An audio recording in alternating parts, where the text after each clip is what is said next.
Welcome to the Boone Podcast. I'm your host, Bret Boone, and today on the program, I'm joined by a 20-game winner, a 15-time Emmy Award winner. I want to talk to him about that. And one of the most beloved San Francisco Giants of all time, ladies and gentlemen, Mike Krukow. Kruk, thanks for coming on the program. Booney, about time you asked me. I was starting to feel a little bad, a little left out.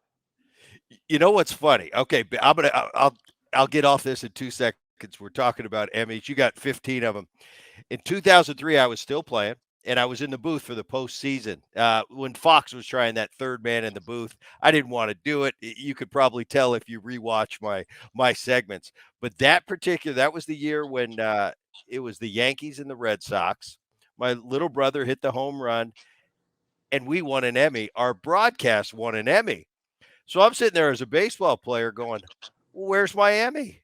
And they said, "Well, no, the Fox gets the Emmy, but if you want an individual Emmy, you have to order it and they'll send it to you and you pay for it." I never ended up doing that, but I did have shirts made up in the locker room saying Emmy Award winner. So tell me what a real Emmy Award winner is. You got 15 of them. Pretty cool.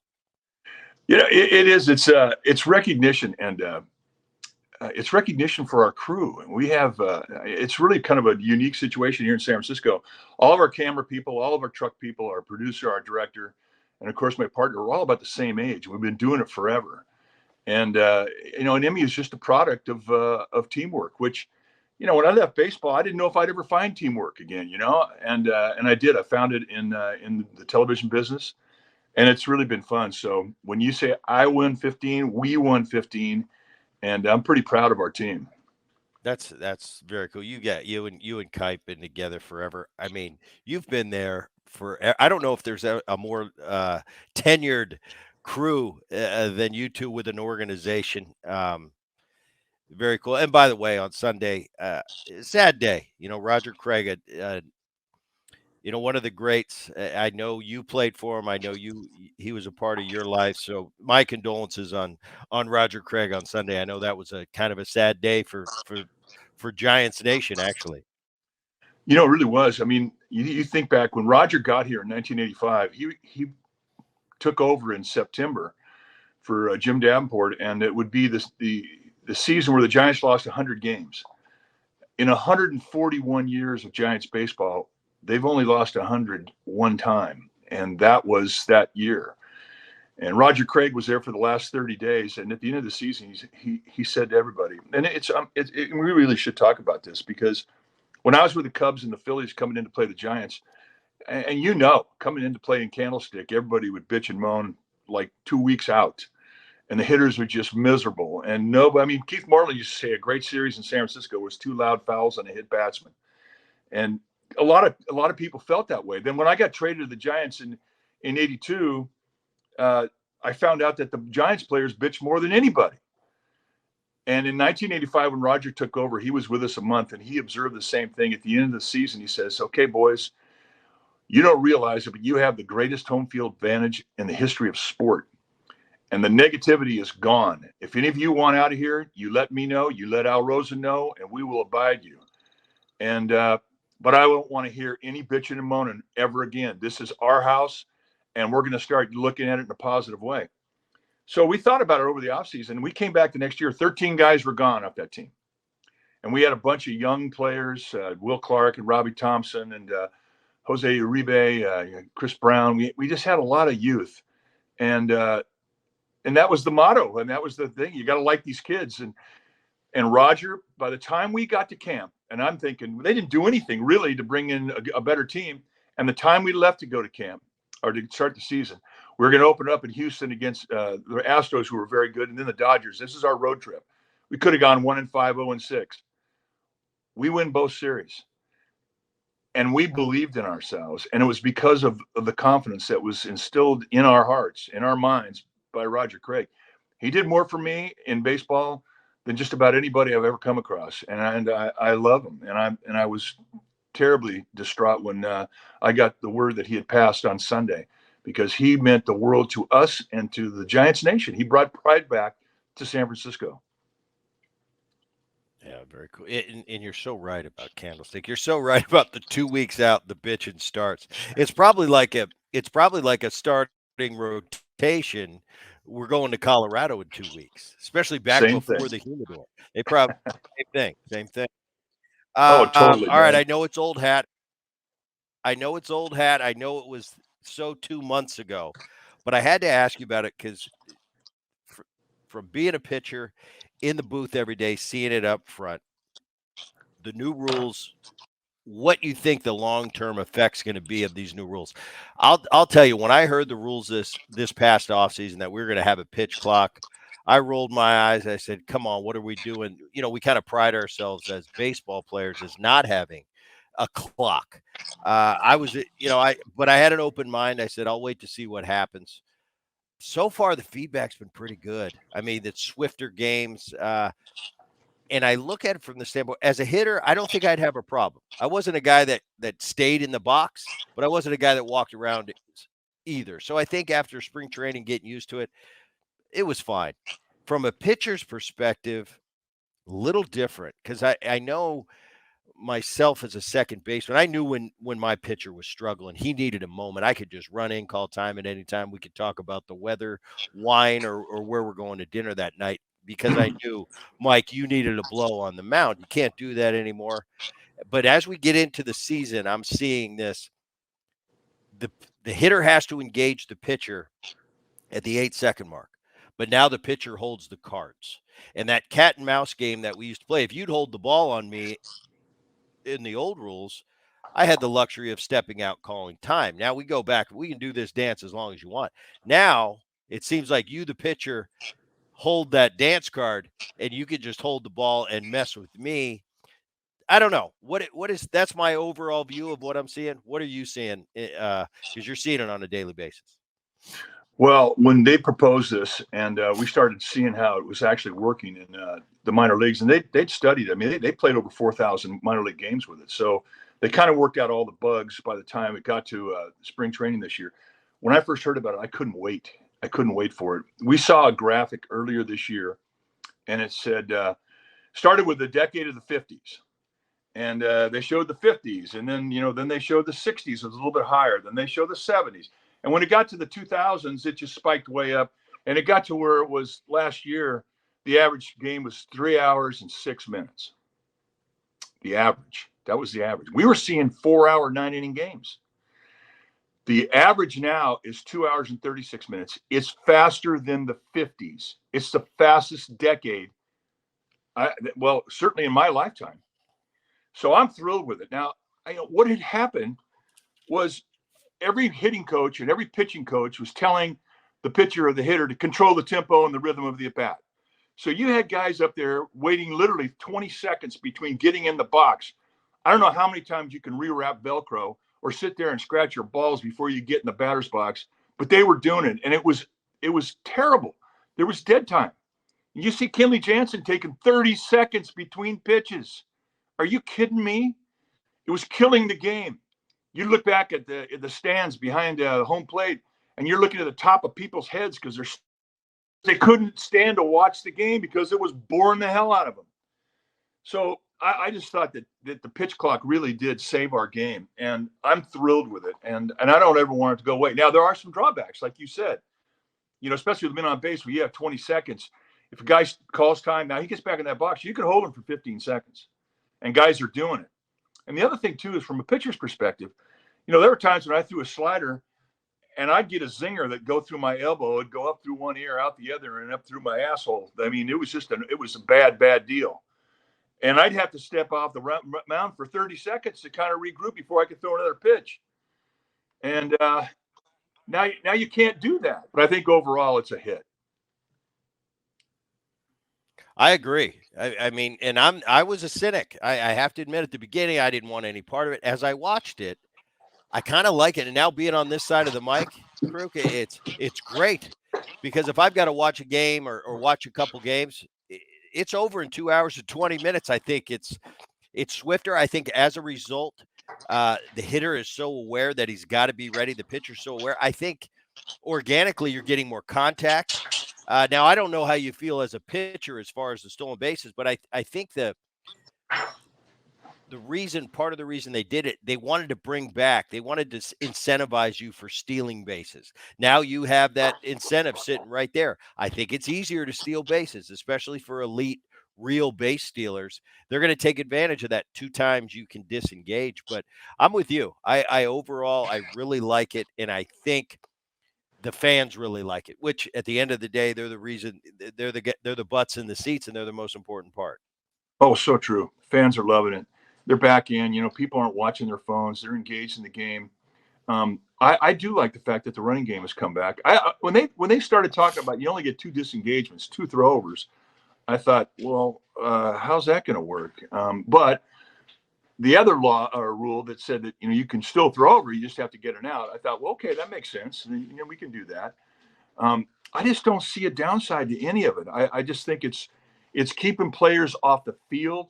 I just think that most of these rules, the bottom line on all of them, other than making our fans more interested and enjoying the experience of the game more, is to protect the health of the players.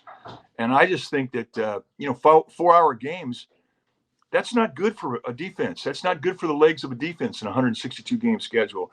And Boone, you're an everyday player, man. You know what that's like when somebody's having trouble or you have a long game. I love what they've done to shorten extra innings, and I feel the same way about that I do with the pitch clock. I just think we need to protect our players, and this is another rule that does that. Another thing, modern day, and I watch Aaron all the time, and it cracks me up. I think Aaron Boone is setting records for getting thrown out of the game the most. And I'll call him because Crook, both of us. We're kind of oil and water personality wise, but we're kind of like minded. We get along very well. We love to debate one another. But I laugh because I tell Aaron, I said, I have the ability to go right up to that point where you get in trouble and pull the plug. Aaron seems to go right through that stoplight now. He's getting thrown out all over the place. That's the way he is. Aaron, he's a passionate guy. He's always been passionate. He loves his players to death, and he will back them. But I'm just watching the strike zone. We had Tim Cheetah on the other day, the long tenured umpire. And I was talking about the umpires today and the pressures they have.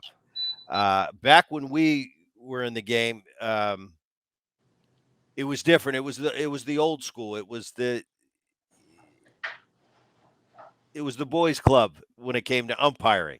Different ball game than it is now. They weren't as scrutinized. They didn't have the data, the technology, and I even fall into the trap of watching that little white box on TV when I'll yell at the umpire on TV, and I'm thinking, wait a minute.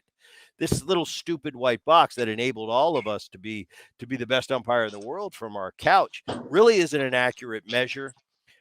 But also in the dugouts when I was playing, I didn't have a TV remote. I couldn't see every single pitch. So you see the manager's chirping a lot more often than in past. Do you see this being a problem? What do you think about the umpires now? Tim Cheetah said, and verbatim, I think he was in the big leagues for 25 years, and he told me, he said, Booney, you know what? I watched these umpires today. They're as efficient as they've ever been in the history of the game. And that was him. He's retired now, saying the guys today are the best. Fundamentally, the data proves it out in how they train. I don't know. What are your thoughts?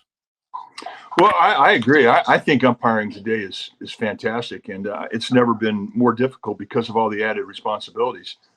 I am so fearful that they're going to implement this automatic strike zone, this robotic strike zone, and to take away the umpire element, because I just think that's one of the big things about our game that is so interesting. And I do believe that as a veteran, you can work an umpire, you can create an advantage or a disadvantage. You have to be able to identify if a strike zone is big or if it's small on that given night, and you don't have to deal with it. I mean, it's an intangible that I think favors a student of the game. I think that with managers arguing for their players, I think it's sort of mandatory. And I mean, I asked Ed Montague one time about, how did you establish your strike zone? He said, well, I would just keep calling it higher till somebody yelled, and then I'd keep calling it lower till somebody yelled, and then that was my strike zone that night. And I like that. I think that's the kind of way it should be. And by the way, I could play for your brother in a heartbeat. I like the fact that he fights for his team. I mean, managers like that to me are the best managers. But I think that the umpires today are indeed the best they've ever been. I think that the report card that they get at the end of every game in regards to their calling balls and strikes has really made them more efficient. Um, One thing that I don't like about it is that, there are some common sense things that, are not included in the new rules of umpiring. For example, I mean, we see like Albert Pujols. I mean, if you got a pitch clock and he's going to hit 700 home runs and he's getting in that batter's box in every ballpark and they're giving him a standing ovation, you can't put the pitch clock on him. That guy deserves the right to stand there and get his minute of praise and recognition. So I think overall, I mean, they're starting to tweak the rules so that common sense kind of comes back into it. It's not so rigid with the rules that they be enforced.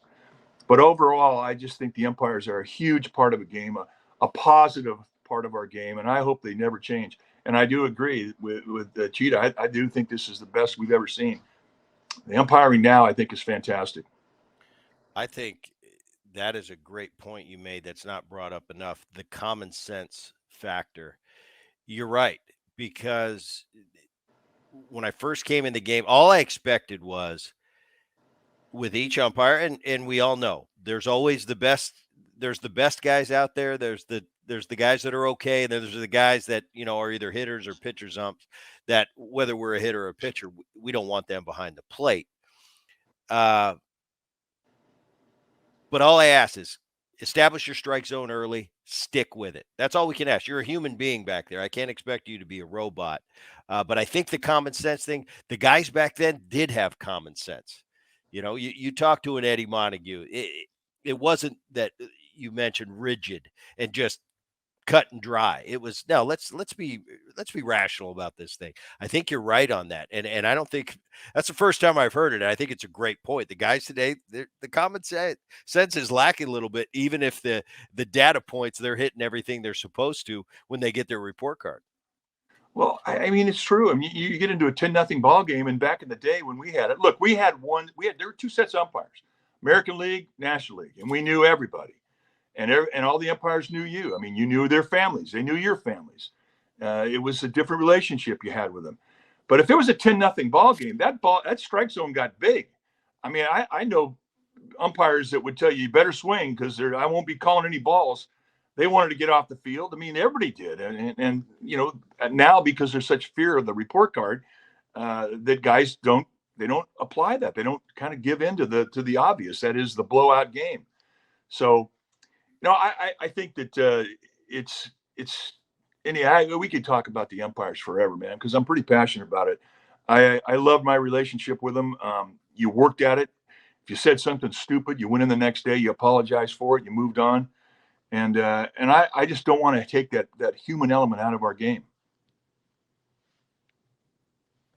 Yeah, I'm with you on that. I want to talk about the American League West a little bit. Dodgers have been obviously atop that division for 5, 6, 7 years. Lost a couple of the Turners. Walker Buehler hasn't been on the field for him. They're ace. They're still atop the division. Arizona's much better. Giants are hanging in there right now. They're hanging in there, and watch it on a daily basis. They got enough to contend in that division. Do you think? With the biggest disappointment thus far is obviously the San Diego Padres with all the offseason moves they've made. On paper, that should be the best offensive team in baseball, and I think they're down by the bottom in the National League. Your overall view of the of the National League West. I said American. National League West. Your overall view so far of the National League West, how it's shaping up? Well, I think every ballpark's a snake pit. I mean, you could go in and have a disastrous weekend and lose all 3 games in all 4 of the cities. From the Giants' perspective, they've done pretty well. They're right at 500, a game under right now, and a lot of their season they've been playing with injury, and they haven't been able to get their number one offense going out there. But they've managed to maintain, and for the first time in a long time, they're dipping down into their minor league system, and they're getting some results. Casey Schmidt has been really, really good. Patrick Bailey has been really good.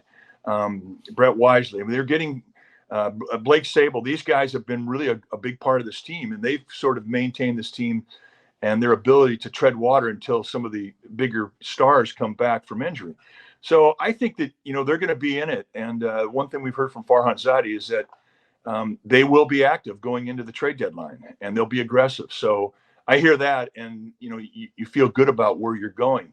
The rest of the teams in this National League West, as I say, they're all snake pits. I mean, Dodgers are good. You expect them to win, and they have been, despite losing some significant players here the last year.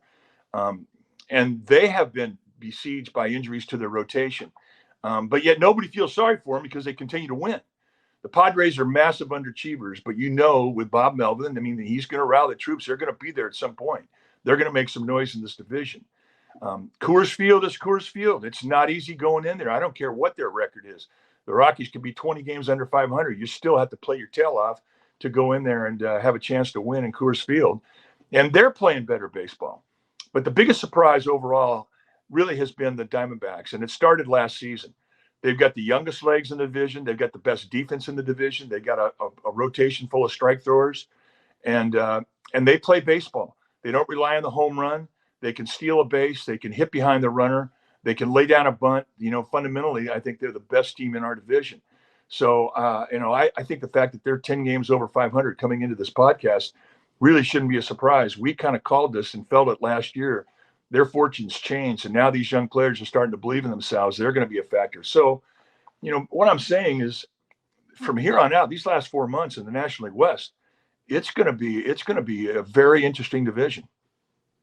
Yeah, and today with the schedule, with 12 teams making the playoffs, now more than ever, it is a time to tread water. If you can hang around 500, get the right combo, get everybody healthy, make a push, it's the easiest time in the history of baseball ever to get to the postseason. Now, I'm not saying it's the easiest to win it all, because you've got 3 rounds of landmines to go through, whereas in 30, 40 years ago, 2 teams made it. It was one series, and you went to the World Series. So the 162 became much more imperative. Nowadays, you're right. I wonder if going forward, if they continue to add playoff teams, almost like an NBA type formula, if teams start to strategize around that and play for the postseason and just be good enough to get us in and then go for it. But it's going to be interesting. And I think hanging around now is a strategy. Yeah, just get there. I mean, the Giants' 3 World Series championships in 2010, 12, and 14, they were always the last seed in the tournament. And in October, I mean, it's a weird month, because if you start getting breaks, you're going to be a factor. And when you can ignite, 25 or now 26 guys to believe, and when they all come together and they forge just one big chunk of energy, it's hard to turn that around. So just getting there is important. I don't see baseball going to a larger format, bringing more teams in. I think that they've stretched it as far as they could. I love it. I love October now because of the additional teams and the fact that the one and done thing is gone. I never liked the one and done thing. I think that's unfair. You play your tail off to get to the playoffs, and one game determines your fate. I never liked that, but I like the format now. I think they've really researched it. I mean, I love the new schedule. I love the postseason. I think the guys who are running the show right now know what the hell they're doing. Yeah, I think once again, from a fan's perspective, it keeps so many more cities in the race so much longer. I haven't been disappointed, and I've started to come back to the game of baseball 3, 4, 5 years ago and watch all these postseasons. I've been entertained. I haven't been disappointed one postseason in the last 4 or 5. So I agree with you. I think they're doing it right. Just recently had Bucky Dent on the podcast, and there was a lot of talk of that Boston Yankee rivalry. It's been there forever. In my time, and in the late 90s, early 2000s, that Boston Yankee rivalry was intense. It seemed like every Monday Night Baseball was Yankees Boston. But there's another rivalry that some people, especially on the West Coast, will say is equal. I don't know if I see it that way. What do you see? It's that Giants Dodgers rivalry because there's really not too many true rivalries in baseball. I was in Seattle, I was in Cincinnati. We tried to force rivalries, but they were never, just natural, organic. Well, I grew up in Southern California, and when I was a kid, the only games we saw on TV were the Dodgers and the Giants. That was it. That was the TV games. So I mean, and Vince Scully was my mentor. I loved Dodger baseball because of Vince Scully, and so in watching those games, I learned about the culture of the Dodgers, of course, because I was a fan, but I learned the culture of the Giants. And I love the rivalry. I love the fact that it came from New York, and it was an intense rivalry between the New York Giants and the Brooklyn Dodgers. I mean, I love the fact that we have 141 years of history, and the Dodgers, I think, are 120. I mean, we've been around a long time playing those guys. When I came into professional baseball, I was with the Cubs, and I was part of the Cubs-Cardinals rivalry, and it was awesome. I loved it. And when you go into St. Louis in the middle of summer and you'd have the place packed and to be half the fans would be Cardinal fans and half the fans, Cub fans, it was just live. It was, and you knew it meant more to your fans. Those games meant more to your fans. And because it meant so much, it became a playoff game within the season. And when I got traded to San Francisco and I became part of this rivalry that I grew up watching, the Dodger Giants rivalry, it became very special to me. The fans make the rivalry. The things that I've heard in the outfield in Dodger Stadium yelled at me, I've never heard any in any other ballpark. Not in St. Louis, not in anywhere. And players come and go, but the fans keep the rivalry. They keep the intensity of the rivalry. And the Dodger Giants games, they're just different. They're playoff games. I'll tell you another thing, too, that happened with Interleague that I never really knew when I was a player. We'd play the A's every year before the season, a Bay Bridge series, and it was an exhibition game. Man, big deal. When it started going Interleague, the Giants and the A's, that became a rivalry, and a really, really good rivalry, and one that meant the world to your fan base, and one that it felt like a playoff game in the middle of the season, too. And now I'm afraid that's going to go away. I the fact that the Giant or the A's are threatening to leave, it sickens me because of how much that series meant. But anyway, I'm getting off on a tangent. But basically, I was proud to be part of the Giants Dodger series. That rivalry to me is sacred, and it was when I was a kid, and it certainly was when I was playing it, and it is to me now as a broadcaster. As you mentioned, you've been a part of great Giants teams as a player, as a broadcaster for at least 4 decades. Started with the 87, the playoff run you guys had. 89, I don't think you were on the roster at 89. You were on the team though, correct? For the I tore my rotator in July and I was done. I had great seats.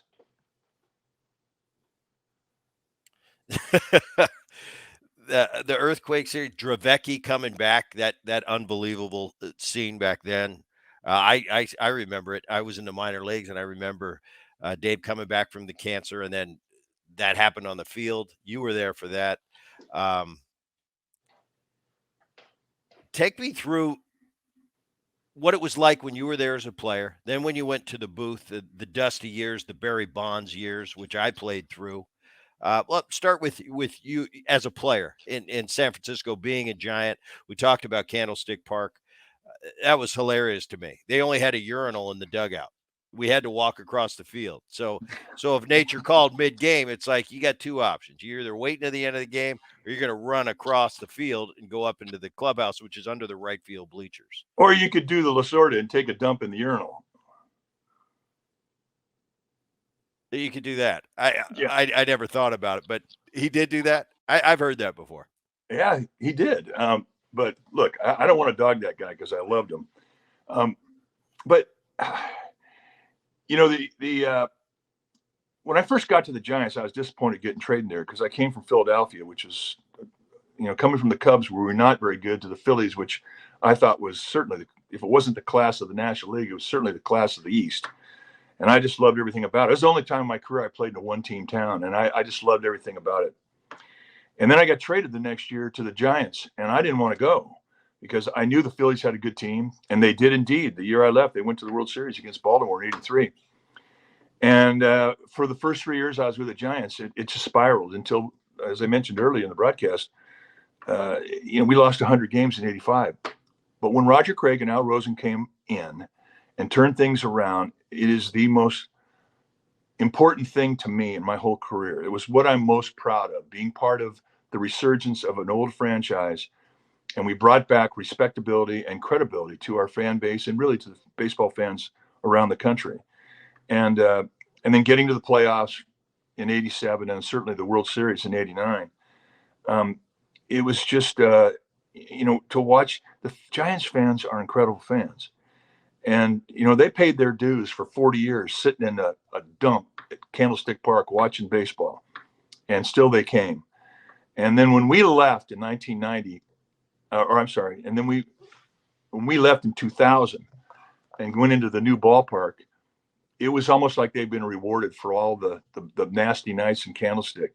So the decade of the 90s and the caliber of baseball that was played there, because of the work of Al Rosen and Roger Craig, that set the tone for Bob Quinn and Dusty Baker in 1993, and to take those teams that they were just, they were good teams. And then the Brian Sabian era started in 1997 and took it all the way into the 2000s. And it was just such a glorious time.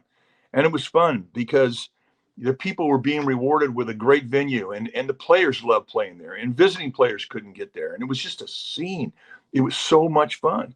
And it is there today. I mean, it's, what happened back in the '80s, turning the franchise around, watching the expectation grow through the '90s, and then delivering in 2010, 12, and 14. It's been unbelievable to be part of it. And, and Dwayne Kuiper and I mean, we're like the oldest guys around, and we've been able to see all of it from the start in the early '80s and to where they are right now. And it's been an unbelievable ride. I was just on a San Francisco radio show, and they were asking me, I guess they're doing a Bonds documentary, and he was asking me about those years in Barry, and I was just kind of telling him my truths about it. It's like, I didn't like Barry as a player, as an opponent. I'll tell you what, though, when the game started, I didn't have more respect for anybody than Barry Bonds, the greatest I've ever seen.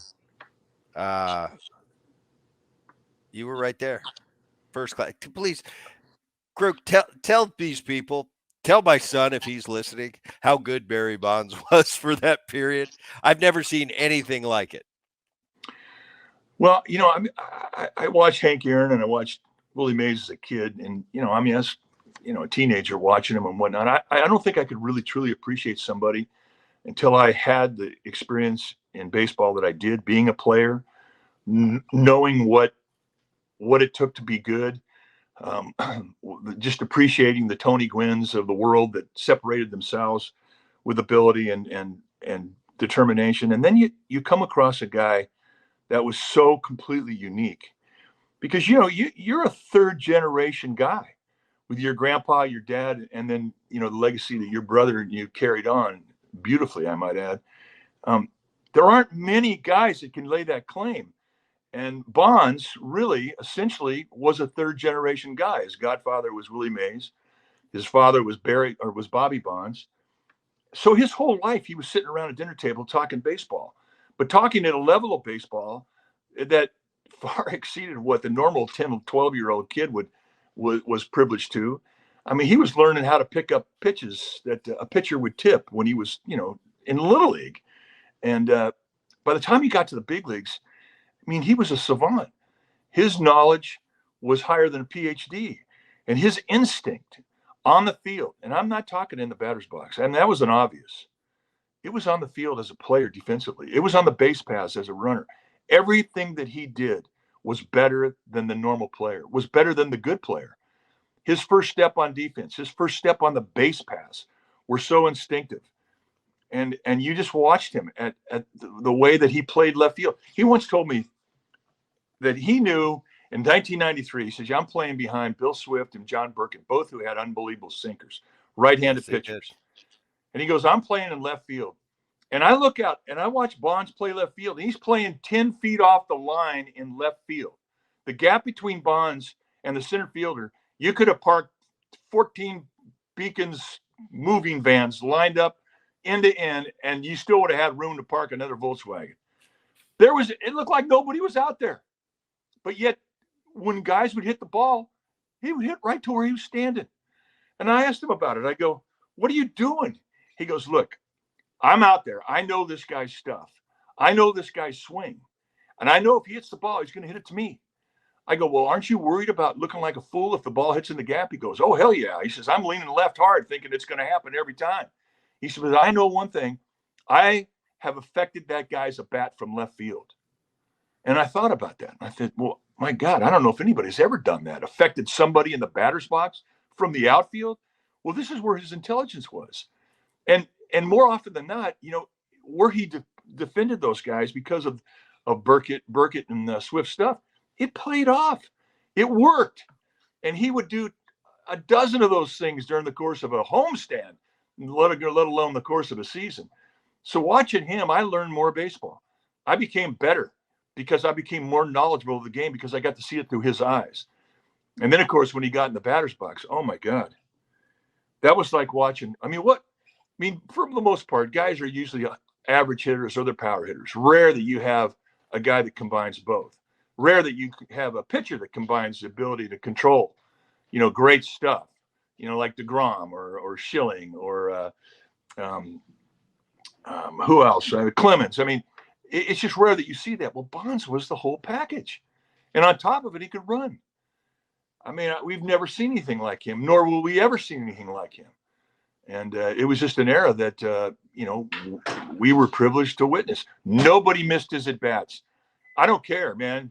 You'd hold a 4 burrito dump like for 2 hours waiting to watch him hit. You would not miss it. It was just the way it was with him. Mike, did you know my grandpa Ray Boone at all? I met him twice. And it was fun because, he was never allowed to say a whole lot when your dad was there. Your dad was showing him off. He was so proud of him. And that's how I met him. I met him in Cincinnati twice when your dad was a skipper. Or no, maybe he wasn't. He was. I forget the year. But I met him twice. And the thing that impressed me the most was how proud your dad was of him. Believe me, Dad's getting to that age now. He's in his mid-set. He reminds me so much of Grandpa because Grandpa and me were really tight. Just from ever since I can remember, he was one of my earliest influences baseball-wise. But talking about Bonds, I'll give you a quick story about him. I have to put it in context. The guys that played in that era, Gramps played from 47 to roughly 60, played with Ted Williams. He can't tell me enough Ted Williams stories. He's telling Bob Feller to this day is the greatest pitcher that ever lived. And Gramps will tell you, guys back then, they were very, they defended their generation, not only in sports, but their generation in general. It was better than ours. I remember coming out after games and Gramps would be like, Randy Johnson's not that good, Bob Feller. And I'd say, quit with the Bob Feller, Gramps. But that's how grandpas are. And I appreciated that. And I loved Gramps for it because he was Gramps. I get a phone call. Gramps gets rushed to the hospital. And this is 2 days before he passed away. And we kind of know that things aren't good. I'm not getting good reports from the doctor. So I'm sitting in the office with him. And now, trust me, once again, let me preface it. He is the most proud man in the history of the world about his generation. He looks at me. He can't talk. He's writing on a pad of paper. And he says, Bret, this Jake Peavy kid, and Jake Peavy was going to be a rookie with the Padres. This is back then. He said, this Jake Peavy kid's got a chance to be good. I said, okay, I'll look out for Jake Peavy. And he said, and yes, you're right. Barry Bonds is a better player than Ted Williams. I lost it. Kruk, I started crying. I said, that man's going to die any minute now because he is not coming back to face the wrath of me saying, I told you he was better.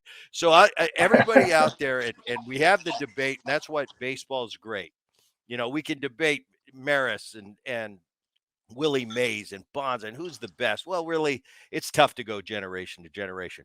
But for Ray Boone on his deathbed to admit that Barry Bonds is the greatest hitter he's ever seen with his own eyes, that was enough for me. And anybody that tries to debate that now, I said, you talk to Ray Boone. That's where I go. So I think it's pretty good. He was that good. I mean, I used to sit there, Krug, at second base, and even some of my best years, I'd look at my numbers on the board and say, those are damn good. And I watch Barry get in the box and I'd say, and I can't carry his jock strap onto the field. He's that much better than the rest of us. You know, and he saw the game differently. I mean, he just assumed that you saw the same tips that a pitcher was tipping a pitch.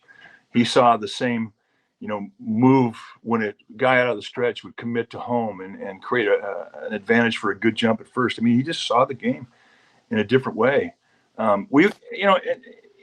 Barry, he can be as aloof as anybody I've ever been around. We would get him on a plane. Kuiper and I would, as broadcasters, we would sit in the middle in the emergency row where we had the leg room, and the players were in the back and the coaches were up front, and so we had that area. And Bonds would, we'd go from New York to San Francisco.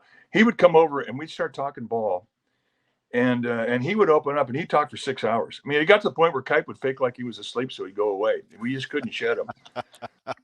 But it was such an incredible conversation because of the things that he would come up with, and the knowledge that he had, and the reference points that he had as to how he learned it, where he learned it, from who he learned it, and just the privilege of his education that he was sharing with us. And we always tell you, you need to write, you need to do this, you need to let young hitters that know all this. You need to write a book. You go, I will. I'm going to write a book. I'm going to do a deal. But it was just such great, pure baseball. And, and a lot of it came from Mays. A lot of it came from his father, obviously. But, man, it was all good. It was solid stuff. It was just great baseball. 10, 12, and 14, the 3 World Series, unbelievable. My favorite part of those is watching Bumgarner in the 1 year, most miraculous pitching performance I've ever seen. Steve Perry singing "Don't Stop Believing" in the stands. That was one of the coolest things I've ever seen. I still refer to it on YouTube. I think it's awesome. Don't stop believing, and then you end up coming back and winning. But give me just a little rapid fire. What you remember about each one? 2010. Well, 2010, and the Giants had never won. I mean, it was 53 years of being in San Francisco, and they never won. So when this whole thing goes down, there came that point in time when you knew they were going to win it. You knew, you smelled it, you sensed it. Being around the game, I mean, you knew when teams came together and they forged that dynamic that was it was irreversible. And then you just stood back and you watched it. You watched the dynamic that was not only in the bus or the airplane or in the clubhouse or the dugout. It went up into the stands and then into the community. And the community coming together was the most powerful thing I'd ever seen. When it happened, and when they finally got that last out in Texas and then Game 5, and they became world champions for the first time at San Francisco, it was like everybody in Northern California got laid together for the first time. It was the damnedest thing I ever saw in my life. And the parade down Market Street, it was unbelievable. And we were standing up there on the stair steps of City Hall, and we were looking out over 1 million people, more than 1 million people. And I'm thinking to myself, who in the history of mankind has ever done this? I mean, I felt like the Pope. And when everybody got quiet, when you got up to the microphone to talk, it just sucked the air right out of the sky. And you could have heard a pin drop. And it was just an emotion and a feeling of adrenaline that came over me. And I only played in one All-Star game, which I thought was the player's most adrenaline I ever had in my life.